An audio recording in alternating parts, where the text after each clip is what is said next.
Newspaper, radio. To be completely blunt here, Brian, and there are plans to expand indoctrination. That's right. Well, Idahoans are also concerned. Horror shot. That line would be moving a little bit farther west. I'm like crying. Nobody wants to see dark money is influencing policy in our state. Well, that's not how this works. Well, hello there and welcome to Nowhere to Hide. Our theme today is other people's money and other people's reputations. I'll explain why in just a few moments. Thanks again for joining us, and thanks for at least considering this point of view. Look, I'm not here to solve all the problems in the world, and I'm not here to convince you that, the media is your enemy, but I am going to do my very best to convince you that whatever information you are getting through legacy or mainstream media sources is likely not complete enough or well-rounded enough to make an informed kind of conclusion. So I'm encouraging you, think clearly, think independently, question all of it. So let's start with the fact that there's a special session of the legislature slated to kick off tomorrow. This has a number of politicians and a lot of special interest groups really excited in the state of Idaho. No one more excited than some of the education special interest groups.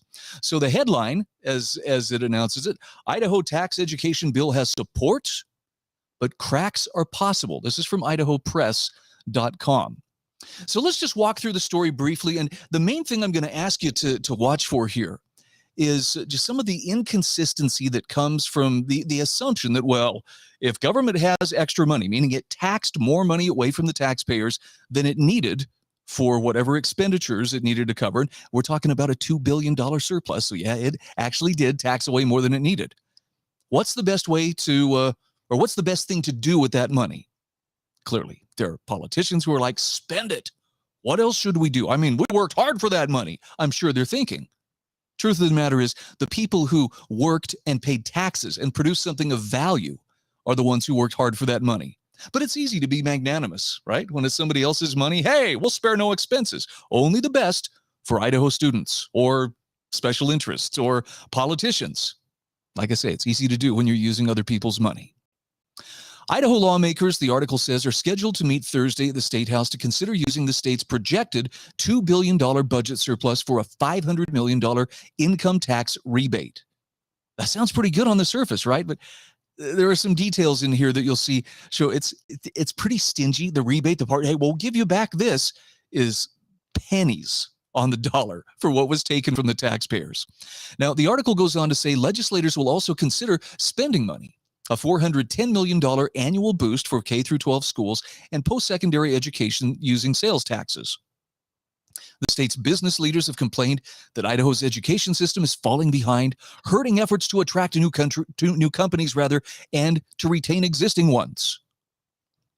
Okay, I'm not saying that they don't have concerns, but I'm thinking, I've yet to hear a company say, well, we were thinking of doing business in your fair state, but we've crunched the numbers and you're just not spending enough money on education. No, they're usually more interested in, well, how are your students doing? Now, granted, there's room for improvement, but this comes back to this idea that if we just throw enough money at anything, we can make it acceptable. The article says Republican Governor Brad Little last week called the part-time legislature back to Boise due to what he said was high inflation, currently about 8.5%. I don't know if that's the official number or if that's the safe number. A lot of people may feel like it's even higher than that. But they worry about it, listen to this, harming the education system and taxpayers' purchasing power for gas and groceries. How come the taxpayers always take the back seat here? Okay, so yeah, inflation is definitely taking a bite out of everybody's budget. I'm sorry, I don't care how well off you are. You paid a lot more for gas, for groceries, for everything over the last few months. But our first concern is, well, how is this affecting the education system? I'm sorry, it's not to say that the education system doesn't matter, but again, there's that mindset. But if we just throw more money, and the taxpayers are like an endless fountain of money, if we can just throw more money at it, it's going to be great. So a tax cut of more than $150 million annually by creating a corporate and individual flat tax rate of 5.8% starting next year, well, that's on the table. A majority of Republican and Democratic lawmakers have signed on as co-sponsors, but lawmakers say cracks could form around the tax and education policy details. In particular, some Democrats are concerned about the ongoing $150 million tax cut. They say it mainly benefits the wealthy. Don't they all? I'm sorry, that was sarcasm. How dare people suggest that anybody, the wealthy or not so wealthy, keep more of the money that they earned? Why? Someone might get the impression that someone's not paying their fair share as defined by the people who really want to tax and use that money for their own pet projects. The wealthy while some Republicans have doubts about the prison portion, or what a fun Freudian slip, the education portion of the bill, particularly a baked-in 3% boost each year to the initial $410 million. So they're crunching numbers, okay? They've got money to work with. The problem is this also brings in a lot of special interests who would really like a say in how that money is apportioned, what kind of commitments are going to be made, not just for this year, but for years to come. The proposed legislation has already been made public. It has enough co-sponsors in the 70-member House and the 35-member Senate to make it to the governor's desk for little signature. Now, significantly, among these co-sponsors are enough members in a House committee and Senate committee that they can make sure the bill moves to the floor of the respective chambers for a full vote by all of its members. But it's also possible that members on those committees or on the House and Senate floor could seek to amend the legislation. I think they saw this in 2020. Didn't they call a special session? And suddenly there were like 30 bills, to be considered or amendments, and suddenly everybody wanted to do something. This is the danger of, are we calling government together to solve a problem, or are we calling them together to work, which in some cases could create more problems, if you understand what I'm saying. Republican Senator Jim Rice, one of the bill's sponsors, chairs the local government and taxation committee through which the bill must pass. And he says he was confident that it would make it to the full Senate. Rice said it's a long-term growth strategy we've been putting in place for years that has resulted in this legislation. Democratic House Minority Leader Yana Rubel is also sponsoring the bill, lauding the education portion, but expressing reservations about the flat tax. Now, she noted the education money would only boost Idaho from 51st to 49th in the nation in per pupil spending. Wow. But again, does that per pupil spending actually impact the kind of education that the students are getting, or are we just concerned about numbers without really taking into account? Does more spending equal a better educational experience? I think if you look at some of the most highly funded school districts in the country, New York City and Philadelphia and other East Coast areas, you'll find that Washington, D.C., for that matter, they spend immense amounts of money and yet churn out an incredibly large number of illiterate students. So listen to this quote, though, from Rubel. It may not be what everybody wants, but it's a pretty good move in the right direction and satisfies a lot of groups' objectives. I'd like to know more about what those objectives are. And when they say it's a pretty good move in the right direction, what they're saying is, at least we have more money to spend than we had before. Now, again, I have to come back to this, and I don't want to pretend like that. I'm sure there are places where this could be put to good use. And that includes infrastructure, that includes, other places where I'm sure state government could find a way to put that money to work, blessing the lives of the taxpayers. But if they took in more money than was actually needed to cover the expenses, that money should be returned to the taxpayers. And I don't mean just, we'll hand you back a nickel for that dollar extra that you paid. It belongs to the taxpayers. Sorry, I'm sorry to be just, hard line about this, but whose money is it in the first place? And for those who say, well, once it passes into the hands of government, it belongs to them. Just remember, how did they get it?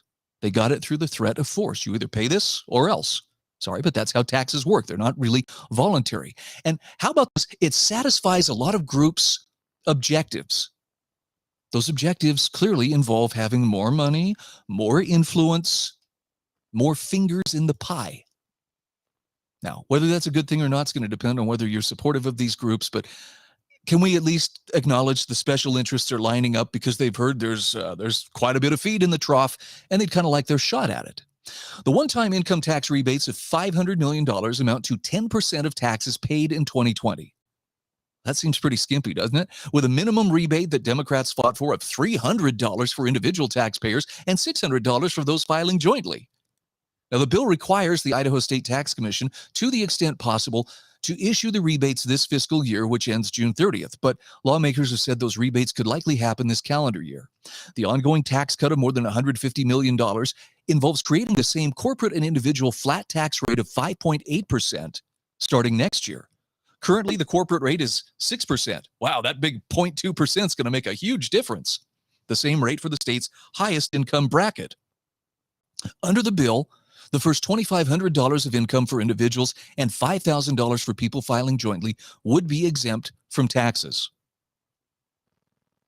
Now, Idaho Press goes on to report that apparently the K through 12 public schools and post-secondary education stand to be bolstered by this bill with $410 million annually from sales taxes starting next year. Now, I have a question to ask, and I'm not wishing ill or harm or trying to throw a wrench into anybody's plans here, but I don't know if you've noticed, but the inflation, the costs of everything are really starting to catch up for a lot of people, meaning we're seeing people starting to make choices between, well, do we take a vacation? Do we go somewhere? Or do we just kind of stay around town and find something to do closer to home? Maybe they stop using as much of their discretionary income. They're not willing to go out to eat as much. Now, see, I'm seeing horror stories coming across the Atlantic from Europe where people are paying exorbitant fees for their utility costs. I mean, normally I'll just put this in dollars because there are some different currencies. Could be euro, could be pounds, but where normally somebody would be paying in the neighborhood of, $250 worth for their monthly utilities. They're talking $2,500 or more. I mean, in some cases, the price of a used car. That's their monthly utility bill. How is that sustainable? So what if we make this contingent on sales taxes? And yes, this is all for education. Well, what happens if people get nervous? Just, hypothetically, what if the economy is not looking real healthy and people decide, I'm going to sit on my wallet and I'm not going to spend money? Okay, sales tax revenues are going to drop. And then what? We promised this money to the educational establishment. So what then? Are we going to have to find another way to squeeze it out of the taxpayers? I guess what I'm saying here is, I wonder if the legislature is writing checks that they may not be able to cash just by banking on the idea that it's always going to be like this and, things are going to be just fine. Because right now there are some pretty interesting warning signs out there that don't look great for the economy or for the currency, for that matter. The dollar's in pretty shaky territory. Now, Representative Bruce Skog is also sponsoring legislation. He said he overall liked the bill, especially the tax rebate and cut, but he would like to see the rebate larger and an amendment eliminating the 3% annual education money increase. All right, fair enough. Now, another aspect of the bill is that the next legislature that meets in regular session in January will decide how to spend the education money. And Skog said that was an important part of the legislation to him. And that special session comes well ahead of the November election when all of Idaho's 105 state legislative seats are up for election, as well as the governor and a number of other statewide elected officials. Also on the ballot in November is an initiative called the Quality Education Initiative that backers claim would boost education funding by raising taxes on corporations and individuals making more than $250,000 or $250,000 or more annually. Now, backers say Idaho schools are badly underfunded and that the initiative would raise more than $300 million. Yes, I think I might actually agree with them, and I think it would be more like $570 million that the taxpayers would be expected to come up with. So the legislature's got its work cut out for them. And if passed by voters, this would take effect on January 1st. However, if lawmakers in the special session approve the proposed bill and Governor Little signs it, that would take effect January 3rd, negating and replacing the initiative. Now listen to this part. This one struck me as noteworthy. The special session is expected to last just one day, but a special session in 2020 went 3 days and turned chaotic with anti-government activist, I believe that is his given name now, Ammon Bundy, arrested twice and lawmakers forced to abandon a committee room by an angry crowd. Bundy's now running as an independent candidate to replace Little as governor. Now, I know it's nice to have Ammon as the scapegoat. It's nice to be able to lay the blame on him. Well, this is all his fault. The reason the crowd was angry, the reason Ammon kept showing up and making sure that he was there to watch and provide accountability was because lawmakers were trying to do something in secret. They were trying to do something behind closed doors that they really shouldn't have been trying to do. They need that public oversight. They need the public's input. And you may disagree with Ammon, but There's a way for things to be done out in the open. This was one of those times where they did not want to follow those rules. So the chaotic part, yes, that was there, but it was brought about by lawmakers who refused to play by the rules of good government, of proper government, of limited government. All right, Rubel said, experience has taught me not to count any chickens about the possibility of a one-day special session, noting that in the 2020 section, before we knew it, we had riot police in the building and 30-plus bills were getting introduced. All right, well, I'm hoping that it's not as chaotic as what they saw in 2020, but there are still plenty of reasons for people to wonder if this is really being done for the sake of the students or if it's just being done for the sake of the system. From where I'm sitting, it looks like this is all about the system wants money, and as long as you give the system more money, well, we'll continue to ask or beg for more money. But it really has no bearing whatsoever on the students or on their parents or, for that matter, on, their education. I say that from the standpoint of if they really wanted to influence the students' education and the quality of their education, then that money should follow the students and their parents and their educational choice, as opposed to simply propping up an already top-heavy bureaucratic system that is, always needing more money, always hungry for more. All right, shifting gears. We're going to move to another topic here. This is the part about reputations, and this has to do with the Boise School Board election, which is coming up on September 6th. Look at this headline from idahoednews.org.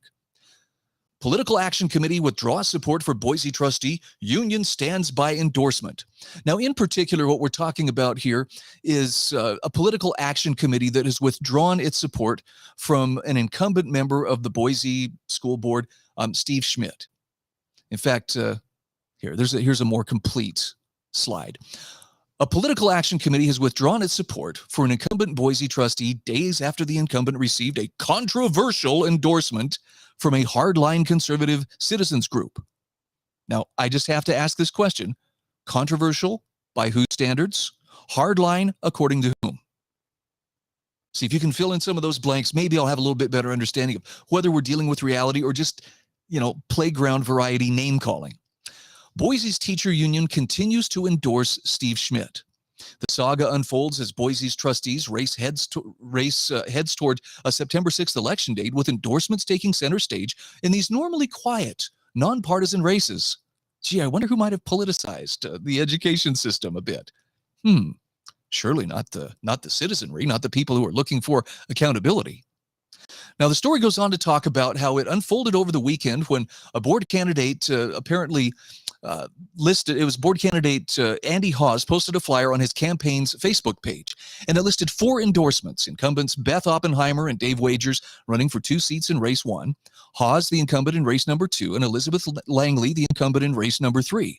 All 4 incumbents have the Boise Education Association's endorsement, but the flyer did not mention race number 4 or the BEA's endorsement of incumbent Steve Schmidt, which the union announced more than a month ago. Now, Schmidt said on Monday this wasn't a coincidence. He said, I know there were some discussions internally at the BEA over the weekend. They plan to issue a statement early this week. This was in an email to Idaho Ed News on Monday. Now, apparently, Colin Nash was saying that Schmidt's handling of the hardline Idaho Liberty Dogs endorsement was a deal breaker. Okay, here's the part I don't get. He didn't ask for this group's endorsement. He wasn't out there, courting them and trying to get them, hey, would you guys please stand up for me? He has this teachers union endorsement. He has, or this educators union endorsement. He has, Democrats that support him. And here's this group, Idaho Liberty Dogs, that say, hey, we think this guy is a pro-parent candidate as well. But Steve Schmidt is being targeted and smeared. This is guilt by association when this group is being called names. Listen to this. When Steve Schmidt refused to disavow the support of a fringe extremist group, again, according to whom, one responsible for the very kind of targeted harassment and inflamed rhetoric that has led to so many trustee resignations. Idaho Students First, for instance, withdrew its support for his candidacy. So this was one group that said, yep, we're not going to continue to support him. And that's their prerogative. But the idea that based on their pronouncement, well, it's because it was a fringe extremist group with targeted harassment and inflamed rhetoric. I mean, guys, do you not see the inflamed rhetoric that you yourselves are engaging in? Maybe it's just a, Strange blind spot that you have. Now, the Liberty Dogs apparently have fallen, they've run afoul of some of the folks in this race because they have led a public push against the Meridian Public Library, particularly against inappropriate materials, which the group describes as smut-filled pornography. Last week, the group turned its attention to the Boise races, endorsing challengers Krista Hasler in race number 1, challenger Neil Noam Mercer in race number 2, challenger Todd Kurowski in race number 3, and of course, Steve Schmidt. But here's the crazy thing, and listen to the way this is framed. Again, this is from idahoed.org. Initially, Schmidt distanced himself from the Liberty Dogs, but vowed to listen to all groups. Now, I don't remember him distancing himself. I remember him affirming that, look, I'm not a member of their group, but where he wasn't seeking their endorsement, that's hardly of a, whoa, those are not my people. It's like he said at the time, he listens to all groups and he works to make decisions that are in the best interest of all students. Now, to me, that is a very down-to-earth, fair way to approach this. But the article goes on. IdahoEdNews.org says on Saturday, Schmidt further distanced himself, saying, I didn't seek nor was I interviewed for the Idaho Liberty Dogs endorsement. Now, again, I question whether that's actually distancing himself or that's just their interpretation. He says, I'm not a member of their group. Now, when he says, I unequivocally reject any use of bullying, hate speech, or intimidation tactics, he doesn't come out and say, like this group uses. In fact, maybe he could be describing how, I don't know, members of the press, members of the education establishment, certain special interests, how they might use bullying, hate speech, or intimidation tactics, particularly guilt by association. Now, they claim that a second Liberty Dogs endorsed candidate also distanced himself from the group. But again, you need to hear what Neil Mercer said. He says, so that it's clear, I haven't requested nor have I accepted any endorsement from any group. Okay, that's hardly, especially, those guys. But I want you to see what he said in context, because this is from his actual letter to the editor. And it seems like there were some things that were left out. Neil Noam Mercer said, so that it's clear, I haven't requested nor have I accepted any endorsement from any group. But listen to this next part. When you go to the polls on September 6th, regardless of who you vote for, please base your decision on facts, not on rhetoric. So all that name calling, all of that that posturing about, well, this group is hardline and they're extremists and they're bullies and they're scary people, that's rhetoric.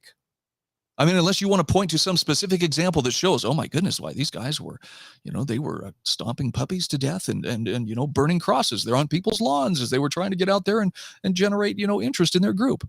But they weren't doing anything like that. What they were doing was standing up and disagreeing with certain things which are finding their way into public libraries, into our schools. And you know what? As long as their behavior is peaceful, that is absolutely their right. In fact, every one of us should be willing to speak up when we see something that doesn't look right. So this whole, let's flame them and describe them as extremists and anybody who doesn't disavow them, I mean, like run screaming in the other direction, making the sign of the cross to keep them back.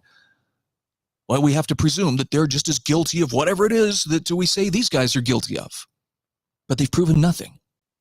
They've called names, and for some people, name calling is enough. I guess my point is this. You cannot stand up for anything, whether it's freedom, whether it's the truth, whether it's for, education, whether it's for equity, whether it's for diversity, inclusivity, whatever it may be. You cannot stand for something without running afoul of someone. Now, as long as your behavior is peaceful, I think that we all have a duty and we should be standing up for the things that we believe in.